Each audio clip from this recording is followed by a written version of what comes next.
오늘도 이 수요일 저녁에 하나님의 전에 나오신 우리 성도님들을 주님의 이름으로 환영합니다. 오늘도 우리에게 주시는 하나님의 은혜가 가득 넘치기를 주님의 이름으로 간절히 소망합니다. 이제 사회적 거리두기도 모두 다 해제가 되었습니다. 네, 너무 기쁘시지 않습니까? 네, 저는 너무 기쁩니다. 저희가 그동안 이렇게 많은 부분이 제한이 되어 있었는데 이제 그 제한이 없이 계속해서 풀려져 나가고 있다는 것이 참 기쁘고 즐겁습니다. 지난 코로나19 상황을 돌아보면 방역과 관련된 많은 물품들이 새롭게 등장을 했었습니다. 그 중에 하나가 사람들이 이제 만졌던 곳을 서로 만지면 위험하다고 해서 엘리베이터 버튼 위에 붙였던 필름 다 기억하십니까? 그게 구리로 된 필름이라고 하더라고요. 지금도 붙어있는 곳이 꽤 많습니다. 그런데 재미있는 것은 어느 날인가 보니까 그 붙였던 필름이 이제 오래되어서 낡아가는데 유독 가장 먼저 구멍이 난 버튼이 있었습니다. 그 버튼이 바로 어떤 버튼이었냐면 엘리베이터의 맞습니다. 닫힘 버튼이었습니다. 열린 버튼은 아직도 저렇게 쌩쌩한데 닫힌 버튼은 슬프게도 저렇게 구멍이 나 있었습니다. 그래서 다른 엘리베이터들도 한번 살펴봤습니다. 아파트에서도 상가 건물에서도 교회에서도 유독 닫힌 버튼이 가장 먼저 구멍이 나 있는 것을 발견했습니다. 사진을 보면 아마 우리 성도님들께서도 한 번쯤 저런 상태가 된 엘리베이터를 보신 적이 있었을 것입니다. 왜 이렇게 되었을까요? 간단합니다. 우리가 엘리베이터에서 닫힘 버튼을 가장 많이 눌렀기 때문입니다. 열림은 한두 번 누릅니다. 사람이 타려고 할 때 열림을 눌러줍니다. 하지만 닫힘은 5, 6번씩 연속으로 누릅니다. 그래서 그만큼 더 빨리 훼손이 된 것이죠. 제가 엘리베이터를 보면서 참 우리가 닫힘 버튼을 많이 누르나 보다, 한국 사람들이 확실히 급한 성격인가 보다 라고 생각을 했습니다. 그런데 이 버튼을 보면서 또 다른 생각이 들었습니다. 만약에 이 엘리베이터의 문이 우리의 인생길의 문이라고 생각한다면 그러면 우리가 닫힘 버튼을 누르고 싶은 사람이 있을까? 라는 생각이 들었습니다. 아마 그렇게 된다면 반대로 열린 버튼이 가장 먼저 구멍이 나지 않았을까, 그런 생각이 들었습니다.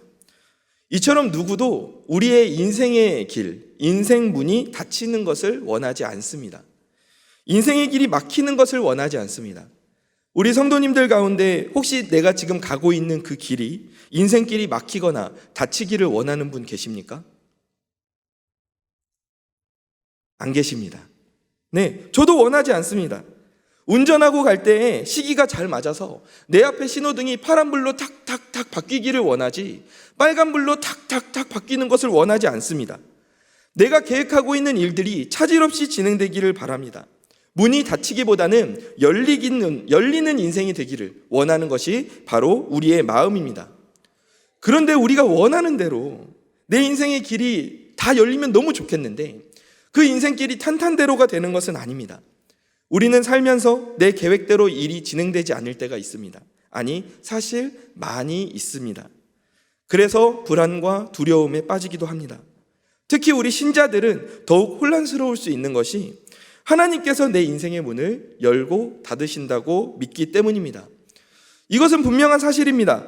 하나님은 우리 인생을 오늘도 인도하고 계시는 줄 믿습니다. 그런데 그렇게 믿기 때문에 우리는 가끔 혼란스러울 때가 있습니다. 인생을 살다가 저희들이 이런 고백을 할 때가 있습니다. 하나님이 이걸 열어주신다고? 하나님이 이걸 허락해 주신다고? 내가 절대 되지 않을 거라고 생각했던 일, 내가 불가능하다고 생각했던 일을 하나님께서 열어주셨을 때 그때 저희는 이런 놀라움을 고백합니다.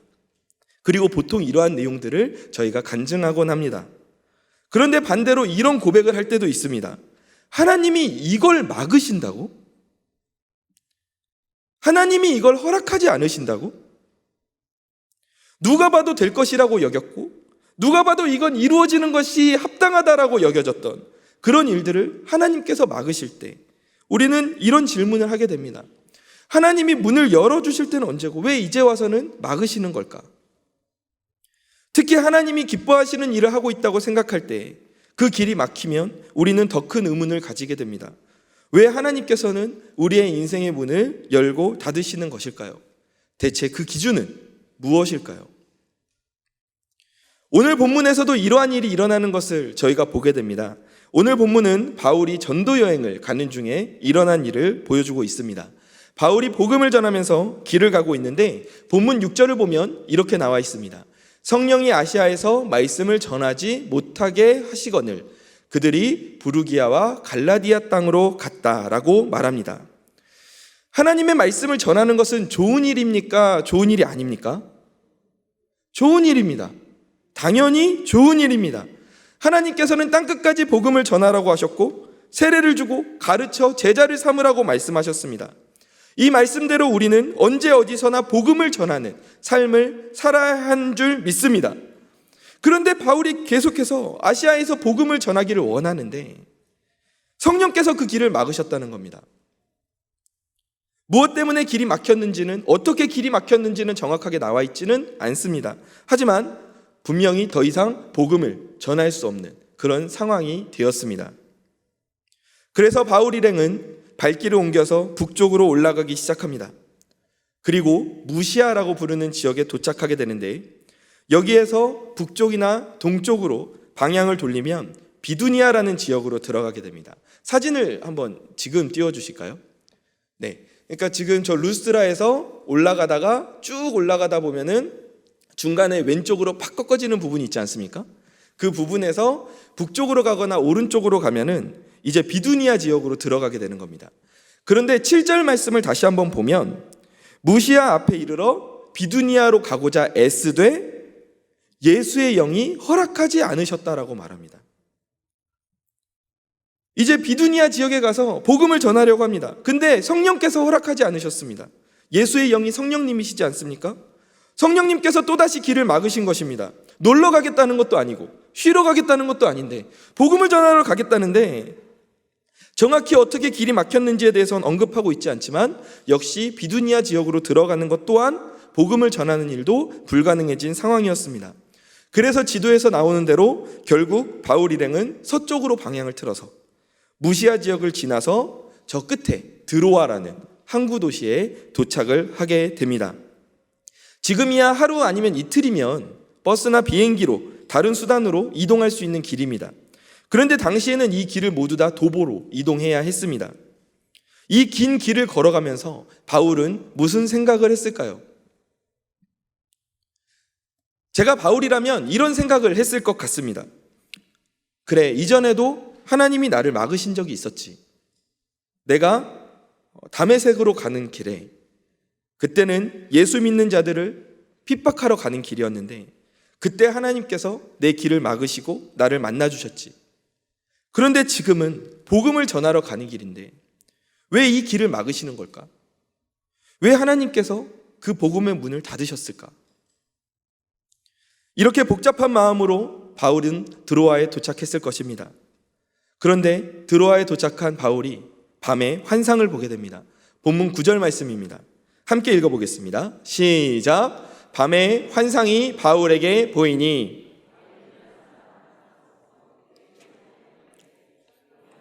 건너와서 우리를 도우라 하거늘. 그제서야 바울이 깨닫게 됩니다. 그렇구나. 그래서 성령께서 우리가 가는 길을 막으셨었구나. 우리가 계속 아시아 지역에서 복음을 전하는 것이 아니라 마게도냐, 지금의 유럽 지역으로 건너가서 복음을 거기에서 전하기를 원하셨던 거구나. 그래서 바울은 이것을 깨닫고 즉시 바다를 건너서 유럽 지역을 향해서 복음을 들고 나아갔습니다. 그 결과 어떻게 되었습니까? 바울을 통해서 유럽 지역으로 전해진 복음이 로마로 전해지게 되었고, 그리고 그 로마에서 복음이 유럽 전역으로 퍼지게 되었으며, 그리고 영국으로 건너가 그 복음이 청교도들에 의해서 미국으로 건너가게 되었고, 또 미국에서 선교사님들에 의해서 지금 우리 이 대한민국까지 복음이 전달되지 않았습니까? 하나님께서는 바울이 아시아로 나아가는 길을 막으시고 그리고 유럽으로 나가는 길을 열어주셨던 것입니다. 바울을 통해서 이루고자 하셨던 그 당신의 뜻이 있었기 때문에 하나님께서는 그 문을 열고 닫으셨던 것입니다. 그런데 하나님께서는 이 바울의 인생길을 하나님의 뜻만을 위해서 열고 닫으셨던 것이 아닙니다. 오늘 본문 6절과 10절 말씀을 함께 보도록 하겠습니다. 6절을 보면 바울 일행을 그들이라고 표현을 하고 있습니다. 그리고 10절을 보면 바울 일행을 그들이 아니라 우리라는 표현으로 바꾸어서 말하고 있습니다. 다른 사람들을 6절에서는 이야기하는 것 같다가 저 사람들이 그들이 이렇게 가다가 이렇게 말하다가 10절에 와서는 우리가 같이 가게 되었다라고 이야기를 합니다. 왜 이런 변화가 생겼을까요? 우리가 이 말씀을 이렇게 이해할 수 있습니다. 오늘 본문인 사도행전의 저자는 누가입니다. 6절에서 바울 일행이 하나님의 길을 막으셔서 이리저리 길을 바꾸다가 결국 드로아 항구 도시에 도착하게 되었습니다. 그리고 이렇게 도착한 드로아에서 의사로 살고 있던 누가를 만나게 되었던 것입니다. 누가와 바울이 어떻게 만나게 되었는지는 자세하게 기록되어 있진 않지만 드로아에도 첫 복음 전파자가 바울이었기 때문에 이곳에서 누가가 바울을 통해서 하나님을 영접하고 바울 일행에 합류하게 되었을 것입니다. 그래서 드로아에 도착하기 전까지 6절에서는 바울 일행을 그들이라고 표현하고 있지만 이제 10절에서는 누가도, 이 글을 쓴 누가도 같이 그 일행에 포함되었기 때문에 우리가 마게도냐로 떠나기를 힘썼다, 이렇게 표현을 한 것입니다. 이렇게 하나님께서 바울의 길을 열고 닫으셔서 누가를 만나게 하셨습니다. 누가를 통해서 하나님께서 어떤 일을 하셨습니까? 누가복음과 사도행전이라는 귀한 책을 기록하게 하셨습니다. 그렇게도 사용하셨지만 바울에게 있어서도 누가는 너무너무 큰 위로자였고 동역자였고 또 힘이 되는 사람이었습니다. 우리가 알다시피 바울은 몸에 가시가 있었다고 합니다. 지병이 있었습니다. 그 상황에서 복음을 전하는 여행을 반복하면서 그 몸은 점점 쇠약해져 갔을 것입니다. 그런데 이때 누가가 의술을 가지고 있었던 누가가 옆에서 주치의처럼 그의 건강을 보살펴주고 도움을 주었을 것입니다. 또한 디모데후서 4장 11절을 보면 누가가 바울이 인생의 말년에 로마 감옥에 있을 때에도 바울 곁을 떠나지 않고 끝까지 지키고 있었다고 말을 합니다. 그러니까 왜 하나님께서는 바울이 아시아로 향하는 그 길을 막으시고 유럽으로 가는 길을 열어주셨습니까? 그를 통해 로마와 유럽, 미국과 전 세계에 복음이 전파되는 하나님의 계획을 이루시기 위함이었습니다. 그리고 누가와 바울을 드로아에서 만나게 하셔서 누가가 회심해서 하나님의 말씀, 누가복음과 사도행전을 남기게끔 하시기 위함이었습니다. 또 바울이 사역하는 동안 그에게 의술로 누가가 도움을 주고 끝까지 함께 할 수 있는 이 동역자 누가를 붙여주시기 위함이었습니다. 아멘. 이렇게 하나님께서는 바울의 인생길을 하나님 나라를 위해서, 또 바울 본인을 위해서, 그리고 바울이 만나는 누가를 위해서 열고 닫으셨던 것입니다. 그러니까 다시 말하면 하나님께서는 바울의 인생길을 열고 닫으셨던 것이 아닙니다. 하나님께서는 바울의 인생길을 항상 언제나 열어주고 계셨던 것입니다. 아멘. 가장 좋은 것으로, 가장 귀한 것으로 바울이 나아갈 수 있도록 하나님은 계속해서 바울의 인생길을 열어주고 계셨던 것입니다. 오늘 그 바울의 하나님이 우리의 하나님이 되시는 줄 믿습니다. 우리가 인생을 살아가면서 내 인생길이 닫힌다고 생각될 때가 있습니다. 왜 하나님께서 나에게 이것을 허락하지 않으실까? 왜 하나님은 나를 이런 어려운 상황 가운데에 두실까? 혹시 나를 버리신 것은 아닐까? 그런데 하나님은 우리를 버리신 것이 아닙니다. 우리의 인생 문을 닫으신 것도 아닙니다. 지금 하나님은 더 좋은 것, 더 귀한 것을 위하여서 그것을 향하여 우리의 인생 문을 열어주고 계신 것입니다. 아멘. 성경을 보십시오. 얼마나 이런 예가 많이 등장합니까? 출애굽기 13장 17절에서는 이렇게 말씀하고 있습니다. 바로가 백성을 보낸 후에 블레셋 사람의 땅의 길은 가까울지라도 하나님이 그들을 그 길로 인도하지 않으셨다고 말씀하십니다. 애굽에서 탈출해서 가나안으로 가는 길에 지름길은 블레셋 사람들이 살고 있는 그 지역을 통과하는 것이었습니다. 그런데 하나님께서는 그 지름길로 가면 훨씬 빠르게 가나안에 도착할 수 있음에도 불구하고 그 길로 가는 것을 막으시고 먼 길로 돌아가게 하셨습니다. 왜 그렇게 하셨습니까? 이스라엘아, 너 한번 고생해봐라. 너 내가 꺼내느라 이집트에 재앙도 막 쏟아붓고 엄청 힘들었는데 너도 한번 고생해봐. 막 이런 마음이셨을까요? 절대 그런 마음이 아닙니다. 왜 그러셨다고 말씀하십니까? 하나님이 말씀하시기를 이 백성이 전쟁을 하게 되면 마음을 돌이켜 애굽으로 돌아갈까 하셨다고 말씀하십니다. 이 백성이 아직 연약해서 전쟁을 하게 되면 애굽으로 겁을 먹고 돌아가게 될 것을 하나님께서 아셨기 때문입니다. 그래서 그 길을 막으시고 하나님께서 새로운 길을 열어주셨던 것입니다. 또 예수님은 어떠하십니까? 우리가 보기에는 예수님이 걸어가시는 길, 인생에서 다침 정도가 아니라 그건 정말 큰 벽에 부딪히는 사면초가의 상황에 놓이는 그런 길이었습니다. 마가복음 14장 36절을 보면 그 길을 가시는 예수님조차 너무 힘들고 벅차서 하나님께 가능하다면 이 잔을 내게서 옮겨달라고 말씀하실 정도였습니다. 그러나 예수님을 통해 하나님은 어떤 길을 열어주셨습니까? 온 인류가 죄 가운데서 다시 살아나는 놀라운 역사를 일으켜 주셨습니다. 또 하나님 나라를 위해서만이 아니라 예수님도 다시 죽음에서 살려주셨습니다. 그리고 하늘보좌에서 하나님과 함께 무한한 영광을 받게 하신 줄 믿습니다. 이처럼 하나님은 우리의 인생문을 하나님 나라를 위해서, 그리고 또 당신의 자녀들이 평안과 기쁨과 행복을 누리고 나누게끔 계속해서 오늘도 열어주고 계신 것입니다. 사랑하는 성도 여러분, 지금 인생의 문이 닫힌 것 같아 힘들어하고 계십니까? 왜 다른 사람들의 인생 문은 활짝 열리고 왕복 8차선 경부고속도로 같은데 왜 내 인생길은 시골 논두렁길 비포장도로 같을까? 그런 비교의식을 가지고 혹시 계시지는 않습니까? 그런데 저는 이 말씀을 보면서 많은 위로가 되었습니다. 오늘 본문 6절과 7절 말씀을 보면 6절에서 성령께서 아시아에서 말씀을 전하지 못하게 하셨고 7절을 보면 예수의 영이 허락하지 않으셨다라고 말씀을 하십니다. 이것이 무엇을 의미할까? 성령께서 아시아에 머무시다가 바울이 아시아 쪽에 도착하니까 바울의 복음 선포를 막으셨을까요? 아니면 목포 IC 톨게이트 앞에 지키고 있는 것처럼 비두니아로 들어가는 입구에 서서 그 길로 가는 바울을 성령께서 막고 기다리고 계셨던 걸까요? 그렇지 않습니다. 성령께서는, 예수님께서는 약속대로 바울과 함께 그 모든 길을 함께 걸어가고 계셨습니다.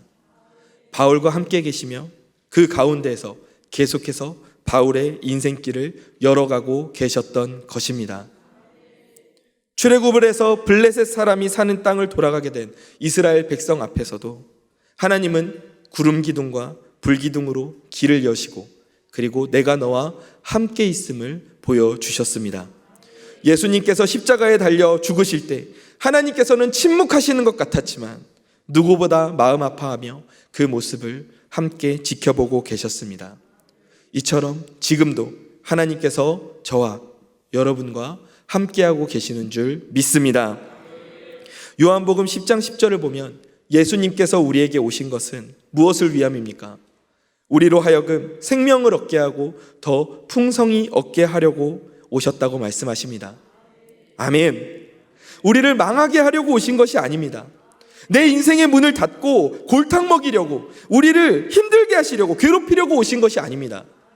하나님은 오늘도 나에게 더 좋은 길을 열어주시는 줄 믿습니다. 더 귀한 길을 열어주시는 줄 믿습니다. 그러함을 통해서 나를 사용하셔서 하나님 나라의 일을 이루시고 또 내 인생 가운데서 꼭 필요한 것과 좋은 것을 나에게 얻도록 허락하시는 줄 믿습니다. 아멘. 그렇다면 우리가 해야 할 일이 무엇입니까? 그 하나님에게서 떨어지지만 않으면 됩니다. 내 인생을 인도하신 하나님에게서 떨어지지만 않으면 됩니다. 하나님과 접속하면 되는 것입니다. 그러할 때 바울과 동행하셨던 이스라엘과 동행하셨던, 예수님과 함께 하셨던 그 하나님께서 나와 함께 하시고 내 길을 계속해서 열어가시는 줄 믿습니다. 지금은 비록 안개 속을 걷는 것 같아도, 내 앞에 인생길이 닫혀서 열리는 것 같지 않아도 실수가 없으신 그 하나님께서 오늘도 나와 함께 하시며 내 인생길을 열어주시는 줄 믿습니다. 우리는 주님만 붙잡고 따라가면 승리하게 되는 것입니다. 아멘. 우리 함께 좌우로 인사 나누도록 하겠습니다. 주님이 우리의 인생길을 열어가십니다. 주님이 우리 인생길을 열어가십니다. 우리 한 번만 더 인사 나누겠습니다. 주님께서 우리와 함께하고 계십니다. 주님께서 우리와 함께하고 계십니다. 아멘. 마지막으로 말씀을 마치면서 사진 한 장을 함께 보도록 하겠습니다. 이 엘리베이터는 조금 독특합니다. 뭐가 독특할까요? 네, 닫힌 버튼이 없습니다. 열린 버튼만 있습니다. 하나님께서도 이와 같으십니다. 하나님은 우리 인생의 문을 열고 닫지 않으십니다. 오직 활짝 열어가실 뿐입니다. 오직 생명을 얻고 더 풍성히 얻는 길로 계속해서 오늘도 열어가시는 것입니다. 아멘. 아멘. 이러한 하나님을 붙잡고 우리가 평생 함께 기쁨으로 동행하며 살아가기를 원합니다. 우리 함께 이러한 하나님을 찬양하며 주님 앞에 나아가기를 원합니다.